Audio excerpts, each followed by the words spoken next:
behind the wheelhouse on the upper deck. We are serving ice-cold beverages and snacks. Please visit the bar at any time throughout the tour. Should you have any questions or concerns, please feel free to speak to one of the crew dressed in orange. Once again, welcome aboard. We now invite you to sit back, relax, and enjoy the tour. Welcome to Shoreline Sightseeing's famous Skyline Lake Tour along the beautiful and historic Chicago lakefront, where we will see the centerpiece of the city's beautiful 17-mile stretch of continuous shoreline parks, public attractions, and residential neighborhoods, including a bike path right on the waterline along one of the most open and publicly accessible city shorelines in the world, situated here at the southwest corner of the Great Lake, Michigan. As we tour the lake shore, we'll have a view of some of America's tallest and most distinguished buildings. You will learn the historical context in which the city and the lakefront have developed, and briefly survey the ecology of Lake Michigan itself. Welcome to Chicago, the Windy City, the Second City, the city of big shoulders, city in a garden, city by the lake, the city that works. It's America's third largest city in terms of population, after New York and Los Angeles, with a current population of 2.7 million people in the city limits and about 9 million in the metropolitan area. We begin our tour at Navy Pier. Completed in 1916 as Municipal Pier Number 1, it was renamed Navy Pier in honor of naval veterans of World War I. It is now a popular recreational center, and along with Millennium Park, it's one of the top cultural attractions in Illinois, averaging over 9 million visitors every year.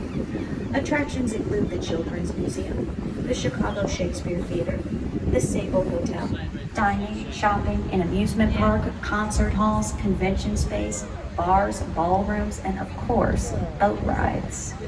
One of the most prominent attractions at the pier is the Ferris wheel, called the Centennial Wheel, because it opened on the 100th anniversary of Navy Pier in 2016.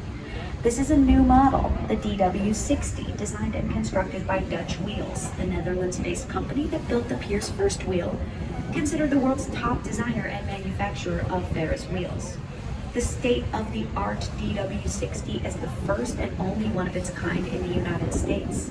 Significant features include two-sided enclosed cars that allow for easy loading and unloading, a fortified structure to withstand winds of 115 miles an hour, and safety glass capable of weathering intense storms.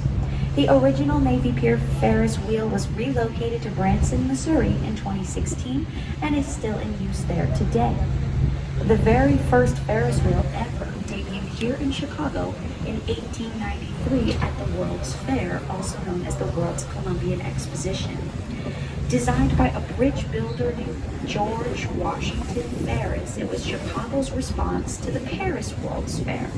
Mr. Ferris gave Chicago and the world a moving Eiffel Tower. During the Second World War, Navy Pier was an active naval training base where pilots were trained for aircraft carriers. Trainees included the first President Bush. After the Second World War, it became the campus of the University of Illinois at Chicago into the 1960s, when it was a working commercial pier, which later fell into disuse. The present configuration opened as a cultural attraction in 1993. It was updated once more in 2015.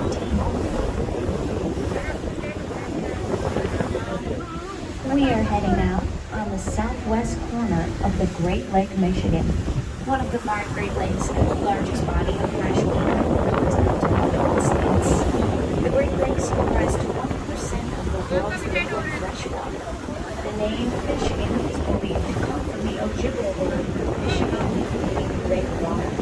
The lake itself was formed on the Great Lakes by glaciers receding from the ocean during the end of the last ice age about 10,000 years ago. The average depth of the lake is 279 feet, with a maximum depth of 924 feet.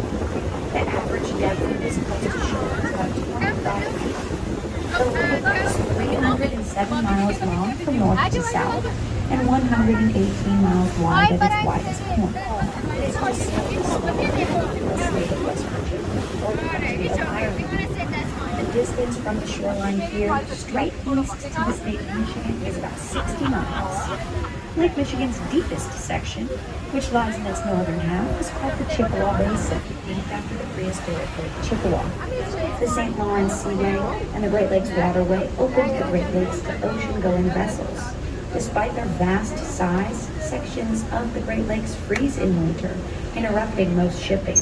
Icebreakers, including the United States Coast Guard vessels Morro Bay and Mackinac, break ice for an average of 120 days a year in various parts of the lakes.